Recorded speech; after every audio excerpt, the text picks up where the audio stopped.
മൂത്തമ്മേൻ്റെ വീട്ടിലോട്ട് പോയിട്ട് കുറേ ആയിട്ടോ. അപ്പോൾ നമ്മളിന്ന് അങ്ങോട്ടേക്കാണ് പോകുന്നത്. കുഞ്ഞു അഡ്മിറ്റ് ആയിരുന്നു, അതുപോലെ അനിയൻ അഡ്മിറ്റ് ആയിരുന്നു, പിന്നെ മൂത്തമ്മേൻ്റെ അവിടെ എല്ലാവർക്കും പനിയൊക്കെ ആയിരുന്നു. അതുകൊണ്ട് അങ്ങോട്ട് പോകാറേ ഉണ്ടായിരുന്നില്ല. ഇപ്പം എല്ലാവരും ഒന്ന് ഓക്കെ ആയി വന്നിട്ടുണ്ട്. അപ്പം ഞാനും വിദ്യയും അതുപോലെ അമ്മയും കുഞ്ഞുങ്ങളൊക്കെ കൂടി അങ്ങോട്ടേക്ക് നടന്ന് പോവുകയാണ് കേട്ടോ. നടക്കാനുള്ള ദൂരമേ ഉള്ളൂ. അങ്ങനെ അമ്മേൻ്റെ കയ്യിലൊരു വടിയൊക്കെ കാണാം. വരുന്ന വഴിക്ക് 2 പട്ടികൾ നമ്മളെ കൂടെ കൂടിയിരുന്നു കേട്ടോ. അപ്പോൾ അവർ ഓടിക്കാൻ വേണ്ടിയിട്ട് അമ്മ വടിയൊക്കെ ഒന്ന് എടുത്തതാണ്. അങ്ങനെ കുഞ്ഞു നല്ല ഹാപ്പി ആയിട്ടുണ്ട്. കുഞ്ഞു വന്നിട്ട് കുറേ ആയല്ലോ. നമ്മുടെ സിദ്ധു ഒരു ഹായ് ഒക്കെ പറയുന്നുണ്ട് കേട്ടോ. പിന്നെ കുറച്ച് നേരം നമ്മൾ ഇങ്ങനെ ഇരുന്ന് വർത്താനൊക്കെ പറഞ്ഞു. അമ്മമ്മ അവിടെ ഇരിക്കുന്നുണ്ട്.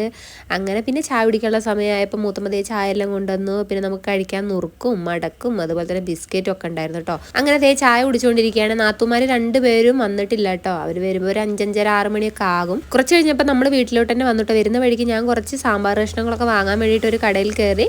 അങ്ങനെ ഒരു കൂടി ബിസ്ക്കറ്റും കൂടെ വാങ്ങിയിട്ടുണ്ടായിരുന്നു. സാമ്പാർ കഷ്ണവും പരിപ്പും ബിസ്ക്കറ്റൊക്കെ ആയിട്ട് നേരെ വീട്ടിലേക്ക് വിടുകയാണ് കേട്ടോ. ഇന്നത്തെ വീഡിയോ വിശേഷത്തിലുള്ള പുതിയ വീഡിയോ കാണാൻ